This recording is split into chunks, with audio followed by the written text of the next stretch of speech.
अस्सलाम वालेकुम दोस्तों, उम्मीद करता हूँ कि आप खैरियत से होंगे।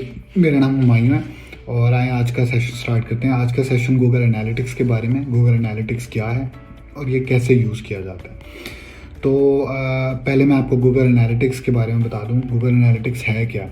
गूगल एनालिटिक्स एक वेबसाइट प्लेटफॉर्म है गूगल की तरफ से, जो कि आपकी वेबसाइट का एनालिसिस करता है इन टर्म्स ऑफ डाटा। वो आपको रिपोर्टिंग प्रोवाइड करता है गूगल एनालिटिक्स टूल कि आपकी वेबसाइट पर कितने विजिटर्स आए, उन्होंने क्या एक्शन लिया, आपके गोल्स क्या परफॉर्म हुए, कौन से पेजेस आपके रैंक्ड इन अ सेंस के क्या कितने विजिटर आ रहे हैं वगैरह वगैरह।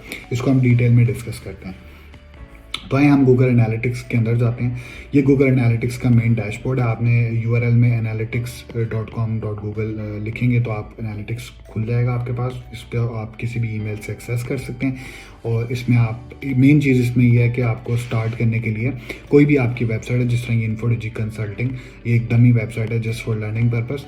और ये सारा डाटा भी डमी है because of copyright issues for my clients.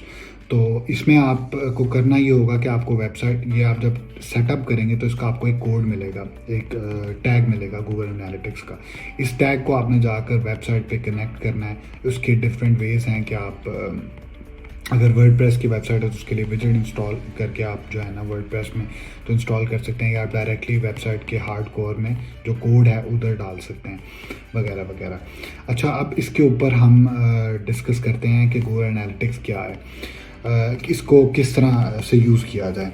अब ये आपके पास मेन डैशबोर्ड है। इसके अंदर आप देख सकते हैं कि आपके पास ऑप्शन आ रही है यूज़र्स कितने हैं, आपके सेशन क्या हुआ है, बाउंस रेट क्या हुआ है, सेशन टाइम वगैरह वगैरह। ये रियल टाइम में, अगर हम कहते हैं हमें रियल टाइम में ओवरव्यू चाहिए कि हमारी वेबसाइट पर क्या हो रहा है, तो ये हमें बताएगा कि हमारी वेबसाइट पर कितने यूज़र्स हैं, कितने पर मिनट पेज व्यूज़ किए हैं उनके, क्या सोर्स है, किस ट्रैफिक से आए हैं, किस अगर रेफरल से आए हैं तो क्या सोर्स है, किस कीवर्ड से आए हैं और किस लोकेशन से आए हैं, और क्या एक्टिव पेजेस हैं। तो ये कितनी मज़े की चीज़ है कि आपको गूगल एनालिटिक्स में सारा कुछ पता लग जाता है कि आपकी वेबसाइट पर क्या हो रहा है। अब हम इसी तरह इसको डीप डाउन करके लोकेशंस में जाकर देख सकते हैं कि क्या क्या लोकेशंस हैं वगैरह वगैरह। अच्छा, इसमें आप कुछ चीज़ें अगर आप कहते हैं कि मुझे जो है ना लेट्स से हम इसको ओवरव्यू में जाते हैं अंडरस्टैंड करने के लिए कि ऑडियंस क्या चीज़ है। आप यहाँ से जाकर अपनी ऑडियंस को एनालाइज कर सकते हैं। ये यहाँ पे जो है ये बहुत इंपॉर्टेंट चीज़ है कि टाइम फ्रेम है, आप किस चीज़ में एनालाइज करें, किस टाइम में। तो आप कहते हैं कि मैं सिर्फ या इसको कर लेते हैं मैं इस साल के, बल्कि नहीं, हम फरवरी से इसको ना हम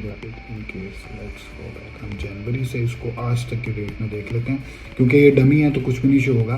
तो आप टाइम फ्रेम लगा कर देख सकते हैं कि आपकी वेबसाइट पर कितने यूज़र आए, इसके बाद कितने सेशंस हुए, किस कंट्री से वो यूज़र आए, किस सिटी से वो यूज़र आए वगैरह वगैरह। ठीक है, अब इसके बाद आते हैं ये ऑडियंस के अंदर और भी डिफरेंट चीज़ें हैं। ऑडियंस एक्सप्लोरर, डेमोग्राफिक्स में आप डीप डाउन करके डेमोग्राफिक्स को देख सकते हैं कि वाकई उन यूज़र्स की क्या एज थी। अभी क्योंकि मैंने इनेबल नहीं किया हुआ, तो इसको मैं जैसे ही इनेबल करूँगा तो मुझे मेरे पास वो एज, ओवरव्यू वगैरह वगैरह सारा कुछ आ जाएगा। इसके बाद मैं बिहेवियर चेक कर सकता हूँ कि न्यू विजिटर्स और रिटर्निंग विजिटर्स कितने हैं, यानी कि मेरे न्यू विजिटर वेबसाइट पर कितने आए हैं इस टाइम फ्रेम में, रिटर्निंग विजिटर कितने हैं वगैरह वगैरह।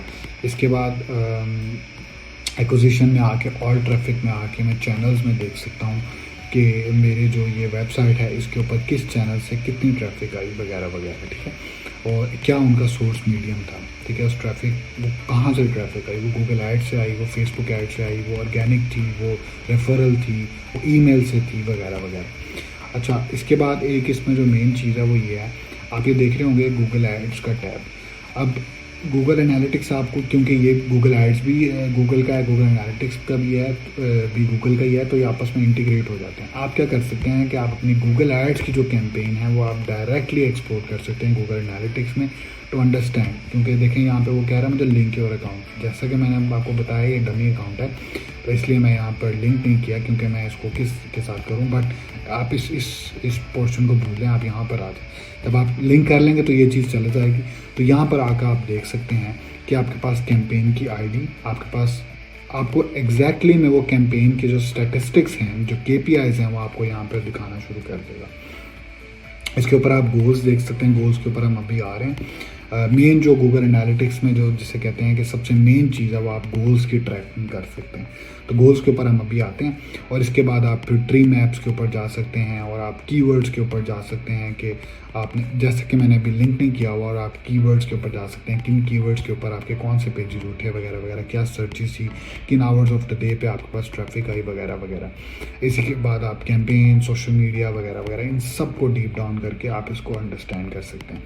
अच्छा, बिहेवियर में भी जाके आप अपना साइट कंटेंट पे अगर आप जाएं ऑल पेजेस, तो आपको ये अपनी वेबसाइट के सारे ऑल पेजेस दिखाएगा और आपको बताएगा कि उन पेजेस पे कितने पेज व्यूज़, यानी कि लेट्स से कि आपका पेज है home Infodigi consulting slash home slash products, तो यहाँ पे वो पेज का यूआरएल आ जाएगा और वो आपको बताएगा कि उसका क्या, उसकी एंट्रेंसेस है, क्या उसकी टाइम, एवरेज टाइम यूज़र ने कितना स्पेंड किया वगैरह वगैरह।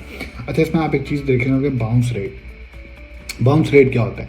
बाउंस रेट होता है कि आपकी वेबसाइट पर कोई भी कीवर्ड लिख कर आता है या कोई खोलता है वेबसाइट और वो आता है और फ़ौरन वो एग्ज़िट कर जाता है, या नहीं भी फ़ौरन एग्ज़िट करता, तो जब वो एग्ज़िट करता है उसको कहते हैं बाउंस करना। यानी कि वो वेबसाइट पर आया और वो छोड़कर चला गया, उसने बंद कर दी, इसको कहते हैं बाउंस। अब बाउंस रेट क्या है कि क्या आपको गूगल की आइज़ में क्या आपकी रेटिंग है कि यूज़र आपकी वेबसाइट खोलकर कब बाउंस बैक कर रहे हैं। नॉर्मली जो होता है वो बाउंस रेट जो होता है, ये देखें यहाँ पे मैं इसको करता हूँ ना, तो वो कहता है the percentage of single pages session in which bounce session is duration of 0 seconds. मतलब अभी इसमें 0 आ रहा है, लेकिन नॉर्मल जो होता है वो बाउंस रेट आपको अंडर 60, मतलब ये नॉर्मल समझा जाता है। जब आपका 60 से अबाव जा रहा है बाउंस रेट, तो इट मीन्स कि आपको चीज़ें कुछ करने की ज़रूरत है, आपको ठीक करने की ज़रूरत है, आपके वेबसाइट के ऊपर कंटेंट या आपकी जो स्ट्रेटजी है वो गलत है। लेकिन अंडर 60, 70 भी वैसे नहीं, 60 is a good bounce rate. 60 से अंडर जितना बाउंस रेट है वो अच्छा है। तो इस तरह आप अंडरस्टैंड कर सकते हैं। लेट से कि आपका एक पेज है, उसके ऊपर बाउंस रेट आपका आ रहा है 90, इट मीन्स कि आपका वो पेज में कंटेंट ठीक नहीं है, आप उसके अंदर कंटेंट ज़्यादा डालें या आपकी स्ट्रेटजी गलत है। तो ये आपको एक एडवांस्ड इंफॉर्मेशन देता है जिसको अंडरस्टैंड कर कर आप अपनी वेबसाइट को दुरुस्त कर सकते हैं। इसी तरह आपके लैंडिंग पेजेस, एग्जिट पेजेस, किन पेजेस पर यूज़र्स एग्जिट कर रहे हैं, ये तक वो आपको बताता है। अच्छा, जैसे मैंने बताया, जो गूगल क्योंकि सेशन का टाइम ख़त्म हो रहा है, मेरा पर्पज़ ये वीडियोस का होता है कि 10 मिनट की वीडियो, तो उसमें मैं आपको मेन चीज़ इसकी बताना चाहता हूँ। इसमें जो है ना, गोल्स होती हैं मेन चीज़ गूगल एनालिटिक्स में। गोल्स कैसे बनते हैं इसके ऊपर हम अभी आते हैं।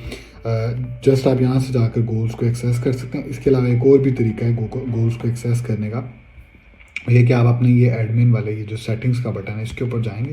जैसे ही आप इसके ऊपर जाएंगे तो ये आपको ये सारा इसका व्यू आएगा।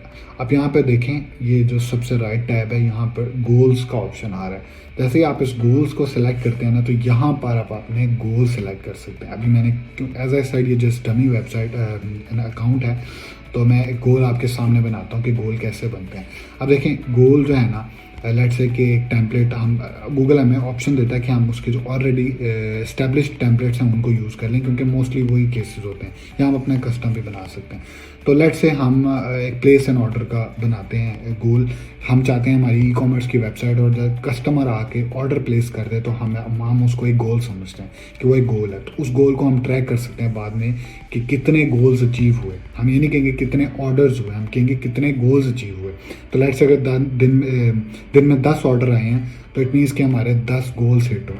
तो प्लेस एन ऑर्डर, इसके ऊपर हम कंटिन्यू करते हैं। तो इस गोल का नाम हो गया प्लेस एन ऑर्डर। अब मैं कहता हूँ कि डेस्टिनेशन इसका क्या होना चाहिए। अब देखें डेस्टिनेशन क्या होता है, मैं उसको आगे जाता हूँ। डेस्टिनेशन, अब यहाँ पर लेट्स से कि मेरी वेबसाइट है example.com/thankyou.html। आपने देखा होगा जो भी थैंक यू पेज इसको कहते हैं, कि जब आप एक गोल या आपका कोई ऑर्डर हो जाता है तो उसके बाद आप एक फाइनल पेज पे जाते हैं जिसके ऊपर आपको वो वेबसाइट थैंक यू करती है। तो आप यहाँ पर जाएंगे www. जिस तरह मेरी ये वेबसाइट है डमी, इसका नाम है infoDigiConsulting.com, ठीक है। इसकी बजाय ये मैं अपनी पूरी वेबसाइट /thankyou.com ये पूरा लिखने की बजाय, क्योंकि गूगल को पता है कि मेरी ये वेबसाइट है, मैं उसी अकाउंट में हूँ, तो मैं ये हटा दूंगा और सिर्फ मैं thankyou.com लिखूँगा, ठीक है। इसको मैं ओके कर दूंगा और इसको मैं कहता हूँ वेरीफाई करें। अब मैंने ये थैंक यू का पेज जस्ट आपकी इन्फॉर्मेशन के लिए बताया, असल में ये गोल एग्जिस्ट नहीं करता, लेकिन अगर ये पेज एग्जिस्ट करता होगा और यहाँ पे आप वेरीफाई करेंगे तो गूगल आपको वेरीफाई करके बता देगा। अभी वो कह रहा है कि 0 कन्वर्जन है इसकी, लेकिन आपको उसको वेरीफाई भी कर सकते हैं, लेकिन क्योंकि पेज ही एग्जिस्ट नहीं करता तो मैं अभी ऐसे ही बना रहा हूँ इसको आपको एग्जाम्पल देने के लिए। और ये देखेंगे आपके गोल क्रिएट हो गया। और इसी तरह हम बाद में इसको ट्रैक कर सकते हैं गोल को कि ये गोल कितनी दफ़ा हिट हुआ। Thank you very much.